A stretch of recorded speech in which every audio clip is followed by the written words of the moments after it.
with the NSA. We have identified some very, very interesting anomalous type of aircraft. Traffic is quite luminous and is exhibiting some non-ballistic motion, over. Move very rapidly at any speed or whether any direction it wanted to go. Flag could change and go to the right or the left or go crossways without hesitating a bit. What do you think it was? Well, if they call it a flying saucer, that's what it is.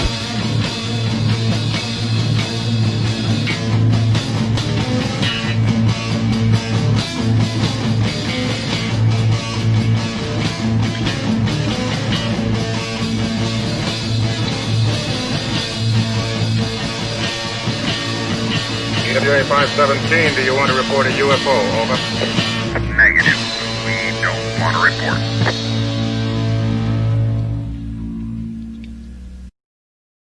Look, it wasn't my worst Wednesday night.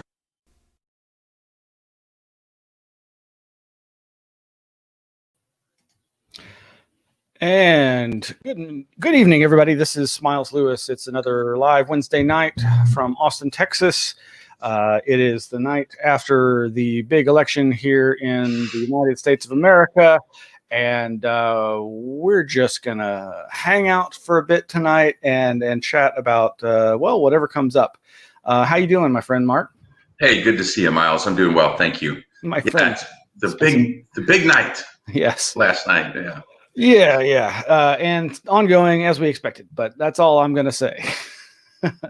And well, it's been another week of anomalous news, and the Flipboard is bubbling over with a variety of interesting news items. And there's always a ton of stuff that we never get to that's not even from this past week.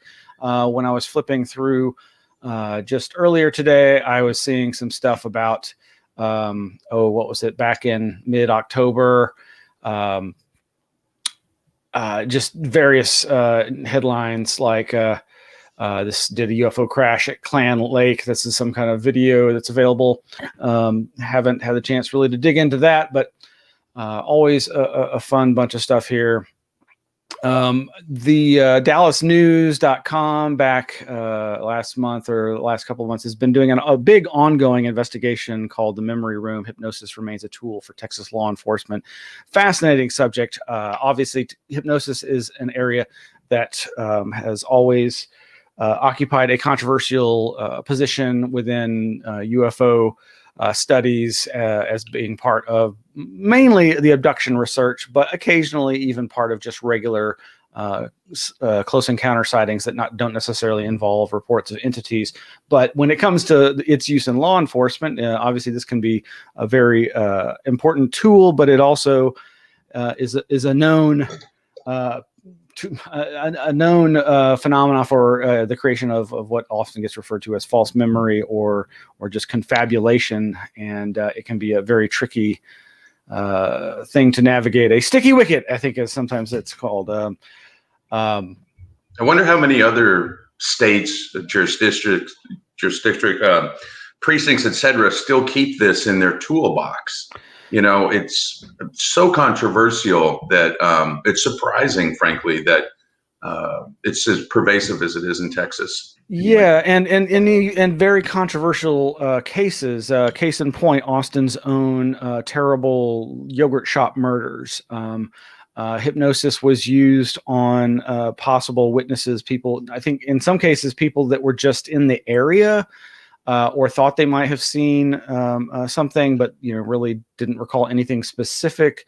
The main problem with hypnosis is, as most people know, is this possibility of the hypnotist, the hypnotherapist, or the hypnotist leading the witness. Right. And it goes, I think, even further than that if you acknowledge the existence of and the validity of parapsychological data. In the paranormal field of parapsychology, it's long been established that altered states of consciousness, and it's still debated as to whether hypnosis is considered an actual altered state of consciousness. Some describe it as simply a culturally accepted experience or mode of interactivity.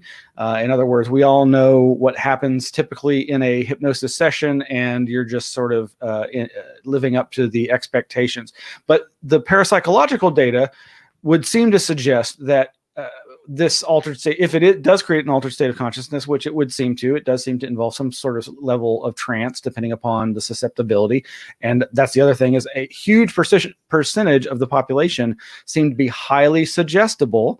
And so if you're in this state of consciousness and the hypnotist is not particularly skilled, they can easily lead you. But again, with the parapsychological data, you may actually, the person being hypnotized may actually have easier access to the unconscious of the hypnotist.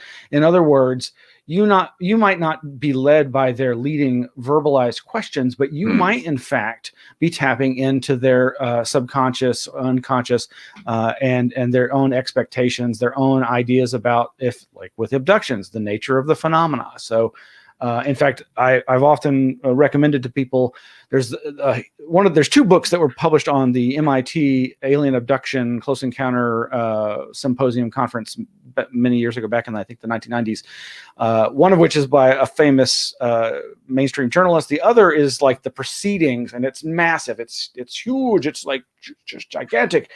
But one of the shortest and best pieces in it is all about the idea of the telepathic spread of the abduction experience. In other words, this same, I think his name might be Brian Thompson, I forget, but the idea basically being that researchers who have already immersed themselves in the UFO alien abduction lore are the ones, of course, hypnotizing these people most often, and that the people who likely did have some kind of strange experience that might be served, maybe, but I doubt it, by hypnosis, are tapping into that and in some ways giving them what they expect. But it's obviously a much more complicated situation than that. And again, when it involves law enforcement, it can get even trickier. So yes, there's Miles on that real quick. Sure. The same phenomena where you're tapping into the knowledge of the interviewer, the hypnotist. That's the same modality as remote viewing, right? Because in remote viewing, you need to have a knowing party, and then those processes take place. I think it's interesting. It's not put in that same category, but the modalities are actually exactly the same when you think about it in that way. I think that's a very astute point. And, remote viewing, we tend to think of it in terms of its modern structured use, when in fact it goes back to these ideas of clairvoyance, clairaudience, this idea of remote sensing, the people's perceptions being, or people picking up sensory data from places that are outside their normal range of their senses. And of course, the original Stanford Research Institute's SRI remote viewing experiments involve, I believe, what they called an outbound sender. Exactly. And the receiver was the remote viewer who was trying to see or experience through that other person. So yeah, I think that's an interesting comparison and very poignant. Excuse me. And so let's see. What was it? Well, you sent me this link that's much more recent than those older ones I was just flying by. A possible photo of highly secret RQ-180 aircraft surfaces online. I need to bring that up. There we go. So yeah, this image here in the middle it looks very much like the stealthy drone that the Navy has been experimenting with for years, and we've seen some better images of elsewhere. But it's not showing it. I see. But it's it definitely is one of these drones that, especially from when viewed from the front, has that kind of lenticular aspect that could easily be, if it was coming at you, misidentified as a flying saucer type shape. Yeah. And anytime, somebody sees something flying around in the sky that they're unfamiliar with, it can easily be misidentified as a UFO. There's a thread to pull with the whole idea that most of our advanced aircraft now, or what people would consider to be our secret, technology, aircraft technology, et cetera, it's all unmanned. And when you think about that line of thinking, we know from early upper atmosphere flights of the B-2 and the early spy planes and all like that, human physical limitations limited the technology. So now we're getting sense and avoid, we're getting telemetry, we're getting obviously GPS and a multitude of other steering type of technologies. We're trying to, it seems to me, take the human limitation out of the flight frame. So it'll be interesting to see where this all goes, because new technology, new modalities of flight might be available to us if we don't have to worry about the health of the pilot. That's right. the point. Yes, and with the to me, like, people see strange things in the sky, and I'm like, well, was it doing anything that a traditional aircraft couldn't do? And yes, exactly. When it's doing 90-degree turns at extremely high speed, and as many military pilots would say, it would turn the pilot to jelly. That's a good candidate for a possible UFO. And I immediately think back to the Foo Fighters and just ball of light phenomena as an interesting and important part of the UFO milieu. I will go back to hypnosis just briefly here. We've had one of our viewers pose a couple of questions here. Hi guys, have either of you ever gone under hypnosis? And I volunteered for an experiment with hypnosis once. It was a very strange experience I'll never forget. Thank you, Steve. I'm honestly, I've never undergone it. I've kind of experimented with mental states that I think are akin to it, but I've never, as much as a non-advocate for it as I am fascinated by it, and I do think it would be very interesting to experiment with. And I only with somebody I absolutely trusted, though, because again, our culture is filled with these often humorous and for the participants sometimes very embarrassing episodes where obviously folks are made to do something against their will, or that not again. I don't think, and this gets into the whole angle of mind control and the more sinister side of such use of hypnosis.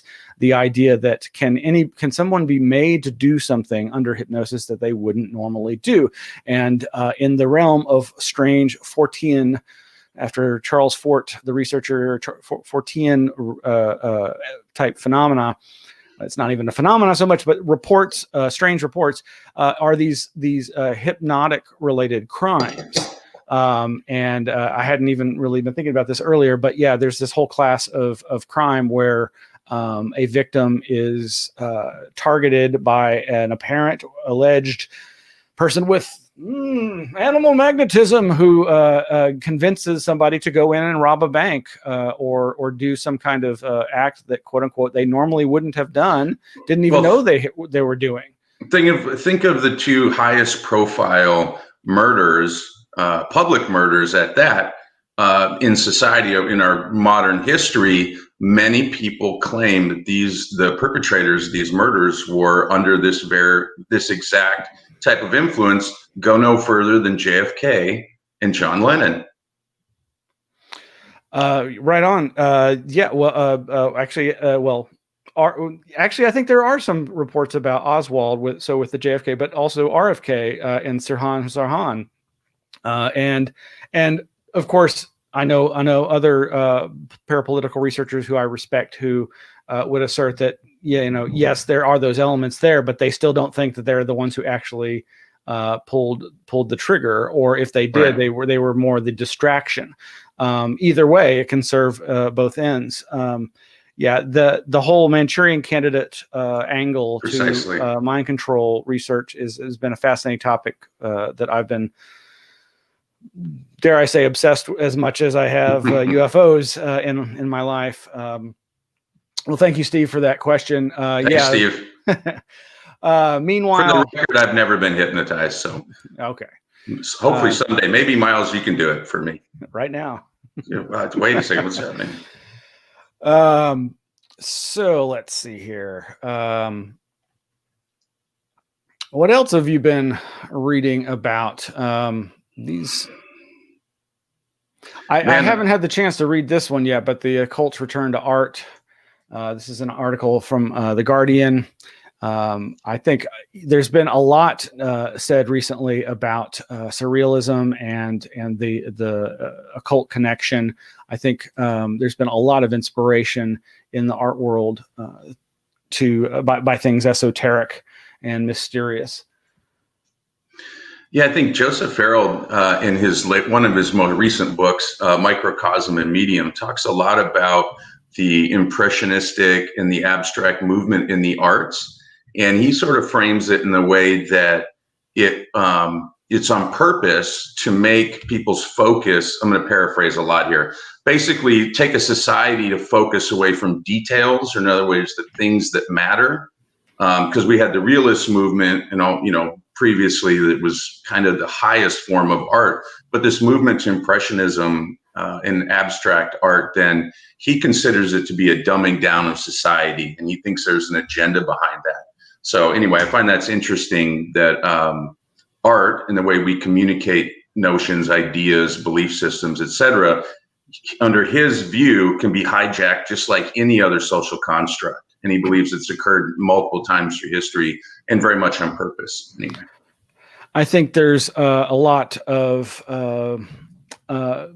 paranoia and concern these days. I think that is part of what's informing things like the QAnon conspiracies, is this idea that, what people see, the sinister elements that people see in others' art is somehow indicative of a darker element in that person's consciousness, and in a broader sense, part of that kind of idea of skewing society as a collective, its moral compass. And it's intriguing if you dig deep enough and discover things. What is it, the CIA's connection to Pollock and this idea of cultural engineering and social manipulation. And I think there's a lot to this. I mean, when you just think about the idea of advertising and marketing is purely propaganda and psychological warfare by a different name, everything kind of becomes a little more possibly manipulative.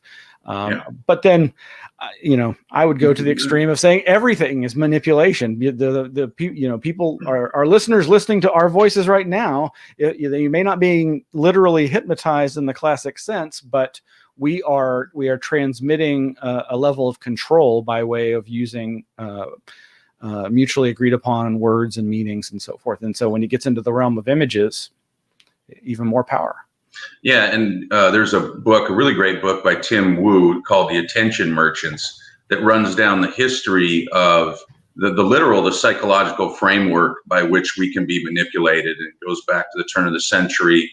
Jung is in that, of course, and the way that these marketing teams or corporations essentially hired all of these early pioneers of psychology to construct the framework by which then you could manipulate the masses. And this is very well documented in that book. I'm going to move you over there. Yeah, there we go. Oh, much more comfortable over here. Oh, good. Right, good. It's just, I was looking off to the side and it was really confusing me. You were bringing up to me something that neither of us has yet seen. And that is the Phenomenon documentary that I'm very excited to hear to see. I've been hearing a lot about it, and This particular review, I think we already noted, is actually written for the San Antonio Express, expressnews.com, by actually an Anomaly Archives board member, Ed Conroy, author of Report on Communion. And he brought to my attention that one of the producers is, in fact, Mark Ian Barash, who is known in a variety of other fields that aren't necessarily UFO related, but who has I knew him through a fantastic book he wrote years ago called Healing Dreams, that documents all the ways that dreams can be portents of potential health issues, to, like with the case of Jung, a portentous portents of big changes in the culture and the collective psyche, and his the oft cited idea that he actually was seeing the rise of the Third Reich in Germany before the outbreak of war, and these. But also the flip side of that, the ability to use dreams to heal. But I was unaware that Mark Ian Barash apparently has a long-standing interest in the UFO field and has gotten back into it. And part of the reason I think was expressed to me that why he had gotten out of the field was when his good friend John Mack had died so suddenly at the hands of a drunk driver over in England several years ago. And I was just telling you, you were asking me if I'd seen it and this new documentary, The Phenomenon, and what I've been hearing is that it's excellent, that it really goes into some of the best cases of UFO and close encounter type reports, but that it doesn't go into all the areas that are often considered sub genres, so to speak, of the UFO field, whether that be the abduction angle or the contactee angle or all the other interesting aspects of UFO studies, including things like, crop circles or other phenomena that may or may not be considered part of that. And so, of course, people who are much more versed in the wide spectrum of these aspects of the phenomenon are a little disappointed, but at the same time, they recognize, I think, that yes, as our viewer Steve said, it's a respectable documentary. And yes, it may be a rehash for those who are already very familiar with it. One of the cases that it does cover that I don't know has gotten a lot more coverage in recent years because of people revisiting it is this aerial Zimbabwe school mass sighting, and this is something that fascinates me. This is another sub genre within the UFO field in terms of types of sightings, and that is mass sightings at schools with often large groups of children, and this is one of those cases. And John Mack was one of the people who apparently was first on the scene and interviewed these kids, and who, of course, some critics of Mack have felt that he was, like we're saying with Hypnosis, that he was leading the children with some of his questioning. And I've seen some video footage that kind of gave me that impression myself, but I don't know that if that was just cherry picked bad examples. But it's a fascinating case. It's really played up in terms of this idea that it's indicative of the intelligence behind the phenomena's desire to change humanity's relationship to nature, basically an ecological message. But this is, of course, appeared in a lot of both abductee and contactee narratives, but particularly abductee narratives from the 80s onward. Also of note, in terms of talking about John Mack, is the recent announcement of Ralph Blumenthal, the New York Times journalist who helped break the story back in December 2017 about the Pentagon's UFO program, has been working on a biography of John Mack, and it is called The Believer: Alien Encounters, Hard Science, and the Passion of John Mack. And I'm very curious to see this work. I hope it's with a critical eye. I don't I know people have lots of warm fuzzies about John Mack. He was a very warm fuzzy guy, and I think that was one of his best aspects in terms of what he was bringing to the UFO field and trying to help experiencers, abductees, and so forth. Also, yes, Jacques Vallée. Jack Valley, Jackson Valiant, as I like to say. Jack Valley. Jacques Vallée is also apparently featured heavily in the film, to the point where a number of people have pointed out that this is very much a pro-ETH, extraterrestrial hypothesis documentary. That's the rub with it. That's right. And I think that is going to appeal to the more nuts and bolts ufologists, the people who don't want to talk about abductions and other possibly related phenomena, especially psychic or paranormal aspects. But it's surprised several people who, like me, have followed Vallée's work for so long and know that he is no ETHer.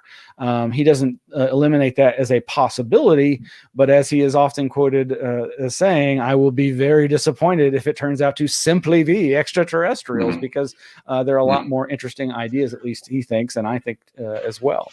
But hopefully folks will actually see this documentary soon and have more to say. Have you been hearing much scuttlebutt from your UFO friends? Well, about the phenomenon film, yes. In fact, I follow the SCU, and that group of minds has thought that it's a very good introductory piece. Like you mentioned, previously, it rehashes some of the old cases. However, to a level of detail that a lot of people think is appropriate, and delivered in a way that it's good entry-level material for somebody. It's respectable to the effort. It encompasses the phenomena in a responsible way. So if you have someone that hasn't seen it and they watch it, it's really going to make them take a critical look or think really more critically about it than, the category that it might reside in previously to watching this. So there is some sort of transformational component apparently to this film. And that's always, of course, to do with staying focused with your material and the way that you roll this stuff out. So apparently that was done to a great degree of success.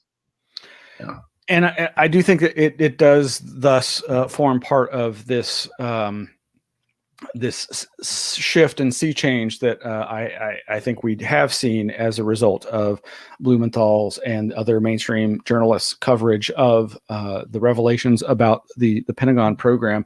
And of course, those Pentagon programs and even the resulting Tom DeLonge backed to the Stars Academy efforts are trying to, well, as much as Tom DeLonge tends to run his mouth off and start talking about Atlantis and demons and other connected strangeness, I think that the rest of the crew there, as much as they do have interest in all those things, I have no doubt, are trying to go for a more boxed in version of the study of this. So yeah. There was something else I was trying to remember, but I did also want to say this is sadly this past weekend was supposed to be the big grand opening of Rice University's new Archives of the Impossible. Right. This is Diana Walsh-Pasulka. Now Diana Walsh had. If I'm understanding the origin stories of the collection, had gotten the collection of a fellow academic researcher into UFOs and abductions who was struggling with medical issues, and had passed on this collection to her, and it kind of went around, I think, to maybe another academic, Daniel Halperin, eventually back to Diana, and author of Authors of the Impossible, Jeff Kripal, and many other books, has been teaching like Diana as a professor of religion over at Houston's Rice University, and convinced them to form the Archives of the Impossible, a new special paranormal oriented collection, which has the collections of folks like Whitley Strieber and Jacques Vallée.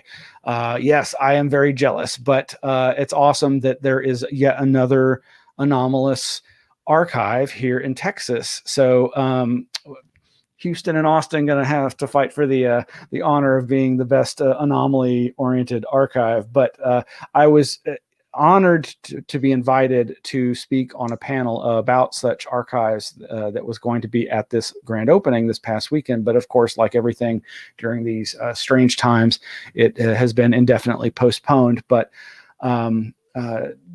I'm keeping my eye out because, you know, these archives are all across the world. There are many in and across North America. And I think you're going to be hearing a little bit more about them from us here at the Anomaly Archives with our upcoming, where is it? I've got to break out the, yes, wait, nope, that's not it. Yes, the Anomaly Archives Streamathon 2020 emergency fundraiser series is coming very soon. We're going to have details very soon. All I can say at this point is that we're going to have a number of speakers, movies, and music across multiple Saturdays across November and December. So stay tuned to anomalyarchives.org.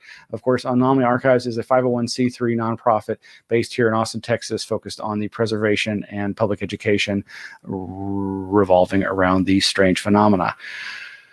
And it looks like it's about 7:30, and I thank you all for joining us on this more lackadaisical than usual episode of Anomaly Now, and we really appreciate your tuning in, and thank you all for your comments. We really appreciate those. Yeah, thanks, Steve. And thank you, other listeners and viewers, Lisa, Megan, etc. We'll be back next week, and I do promise I'm finally going to have details about the Streamathon very, very soon. Any final words, Mark? For tonight, I mean. No, just everybody go to the Flipboard. Miles really condenses the material. Like you said, we can never get to it all, but all the legwork is done. You go to the Flipboard, you're going to see all these stories. And again, just take advantage of all that hard work. It's one of the offerings of the archive amongst many other things, but it's very easily accessible in a time where, you know, socializing and gatherings and whatnot are a little bit restricted. So anyway, it's always appreciated, Miles. Thank you. Yep. Folks can go to our YouTube channel for archives of these shows, as well as past lecture events. And then, of course, anomalyarchives.org has a lot more information. And we are a nonprofit, and we can use your support. So that's it. Have a great night. Thanks for the help. Everybody, thank you. Have a good night.